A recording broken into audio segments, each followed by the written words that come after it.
bigger problem here is that there is a perception of a perception problem insofar as the the issue that Richard Sharp was seen as too close to government, the issue that the BBC cannot be impartial with him at the top, the noise surrounding those fears is ultimately what has led to his downfall, perhaps more than the breach of failing to disclose his involvement in itself. I mean, Adam Heppenstall, who conducted a barrister who conducted the report, did find into the process, did find that the rules were breached, and the bigger problem here is that there is a perception of a perception problem insofar as the issue that Richard Sharp was seen as too close to government, the issue that the BBC cannot be impartial with him at the top, the noise surrounding those fears is ultimately what has led to his downfall, perhaps more than the breach of failing to disclose his involvement in itself. Just explain a bit about what the role of the BBC chairman is, why this role is appointed by government, how all this, because there's a concern, the number 10 is picking the person who's running the BBC. Don't they then make all the news pro-government? Just sort of take us through the structure of who appoints it and then what the job actually involves. Yeah, so the Richard Sharp is not involved in the day-to-day running of the BBC. That's down to the sort of editor-in-chief, the Director-General, Tim Davie. Richard's role is much more to act as a conduit, if you like, between government and the BBC. He is appointed by the government, and the BBC chairs have always been appointed by government, and there is concerns over the close ties between the government of the day and those individuals that are given those senior public-facing roles. So who is he's gone now. We can stop talking about him. Who's going to replace him? Who are the likely candidates, the runners and riders for the new BBC chairman? Well, it's worth saying that he's going to stay in place until the end of June whilst a successor is found. They're initially going to be looking for an interim successor also with a view to finding, obviously, a permanent successor. Both of those processes will take some time.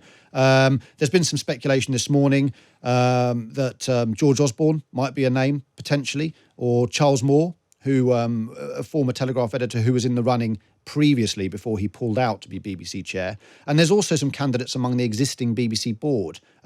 Muriel Gray is a name that's come up, as has Robbie Gibb, who obviously has his own ties to Downing Street. Yeah, he used to be Director of Communications for Theresa May. Gary Lineker's joined the fray. The BBC chairman should not be selected by the government of the day, not now, not ever. But as you've been pointing out, it has always been the case.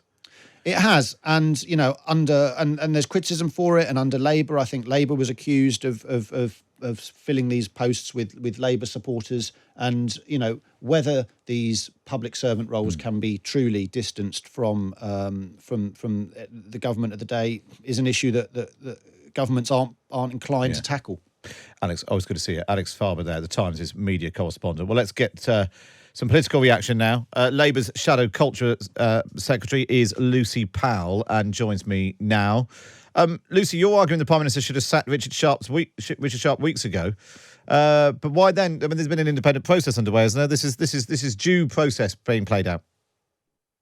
Look, this investigation's only happened because I asked for it. It was my investigation that I asked the Public Appointments Commissioner to look into, which is why his report was sent to me first this morning ahead of everybody else receiving it. And it shouldn't have taken this investigation launched by Labour, essentially, to tell the Prime Minister what was obvious for all to see, which is that Richard Sharp failed to declare his cosy relationship with the then Prime Minister in securing this personal loan from a so-called distant cousin, just at the same time that same Prime Minister was deciding whether or not to appoint Richard Sharp as the chair of the BBC. And the damage that has done to the reputation of the BBC in the meantime, that the perception that it isn't independent, that it isn't impartial, the fact that Richard Sharp as the chair wasn't anywhere to be seen during the several difficulties that the BBC has had over the last few weeks because he's damaged the reputation of it so much, I think means that it was really clear that he should have been sacked weeks ago. The Prime Minister was But the only you asked- person you who had asked- the power to do that. But you asked for the review, and you think that Rishi Sunak should have ignored that and just sacked him anyway? No, I asked for the review because I don't have the power to sack him anyway. And I asked for the review so that it could be clear for all to see that there was no place to hide on this, which is what the government were trying to do at the time. They were trying to hide on it. They weren't going to take the necessary action. If you asked for the review, why would you not want to wait till the outcome of the review before decisions made on his future? Well, I asked for the review because I knew what the review would find, because there was nothing else that it could find. It clearly, Richard Sharp didn't disclose. The select committee found that he didn't disclose this arrangement. He should have disclosed it. And having not disclosed it, he has caused a serious reputational damage to the BBC, which is the very reason why he's supposed to disclose it in the first place.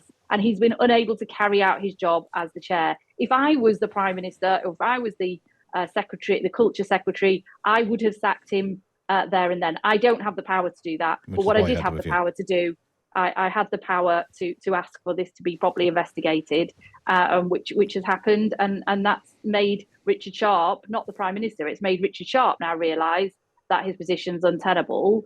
But Rishi Sunak is the guy who's responsible for these things, and he should have known a long time ago that his position was untenable and sacked him. But I'm afraid this is a pattern that is now emerging, isn't it, with this Prime Minister, that he hides behind these things. He's unable to show the leadership and take these tough decisions when it comes to his mates and close confidants. Lucy Powell, isn't it the case that actually Rishi Sunak has let due process take place? You asked for a review based on, if we're all claiming credit for who started this, based on reporting from the Sunday Times.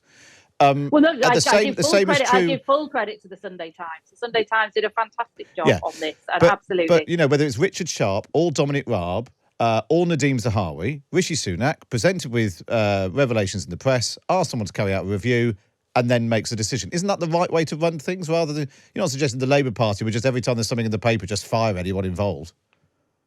Look, he didn't ask for this review. I asked for this review. He didn't ask for it. And this review has now concluded after many weeks.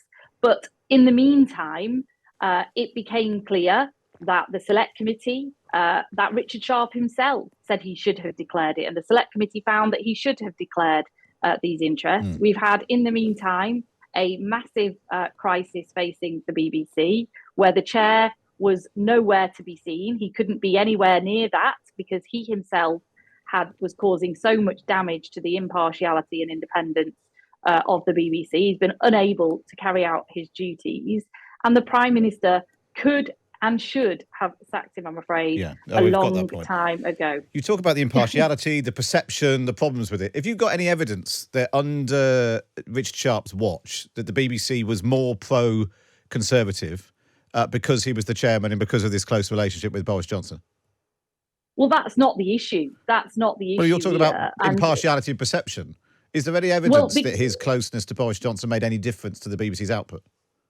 Well, that isn't actually the issue. The issue here is that as the chair, you have to be above all of those things. You have to be whiter than white. You have to be able to show that you haven't got that cosy relationship. And when all of this was coming to light, and it came to light over several weeks, and the Select Committee looked into it and other people looked into it as well, that perception bogged him down from doing his job as chair. It stopped him being able to do his job as chair, when at the very moment when there were real difficulties for the BBC and its staff, he should have been the guy reassuring the public, reassuring staff that the BBC was impartial and could uphold its independence. But instead, he was hiding under the table because he couldn't be anywhere to be seen. And all it meant was that the Director General and others just got bombarded with questions about his independence and impartiality. So he was unable to do his job. Just finally then, Lucy, what would you do differently? Because successive governments of different colours have done the same thing and put people they know closely into this job. So what would you do differently? Well, look, we haven't done anything like this. We haven't appointed someone to this job who was in the throes at the same time as being appointed of arranging a sort of slightly murky personal loan for the Prime Minister who was in some financial difficulties in the same few weeks that same Prime Minister was then appointing this person to the position, who then failed to declare it. You know, this is on a scale and in a seriousness of the like of which we've never seen. So I do really reject the suggestion that somehow it's like we've all done the same. We haven't all done the same. Absolutely not. But I've set up an independent review panel, which has got a number of very preeminent, experienced, credible people from broadcasting and the BBC on it, who I've asked to review these kind of processes and how we can secure the future of the BBC as a truly independent, world-class, world-leading broadcaster in the streaming age. We had our first meeting this week, actually, and we were discussing these issues. They are going to come forward with a number of recommendations around the appointment process for the chair and other members of the board, and those recommendations will shape how Labour do these things in the future. And I do want to see Rishi Sunak and the current government now setting out how they are going to ensure that Richard Sharp's successor is someone who can be seen as being independent and who is independent and who is not seen as being their preferred pick, who they then brief to the media, clear the field of everybody else, and we have this whole fandango all over again. Lucy, it is worth pointing out, for example, Sir Michael Lyons was appointed the chairman of the BBC by Gordon Brown. He's a former Labour councillor. The appointment was criticised by the House of Lords All-Party Select Committee. And then after he'd finished doing that, he went off and did a review for Ed Miliband at the Labour Party conference. So all parties are guilty of this, aren't they? Well, no, I think, look, what you're describing, which I think is a different thing to what has happened in this case, is, of course, people who... Do you think that was wrong? Do you think actually you would end up with a system? Will you end up with a system where that wouldn't happen again? Hang on a minute. I am not saying, at this stage, I am not saying that somebody who has previously been politically active, who previously got a political opinion, who has had a career doing something else where they've had been politically active in some way or another, that totally precludes them from being chair of the BBC, because I think that would make the options all the poorer.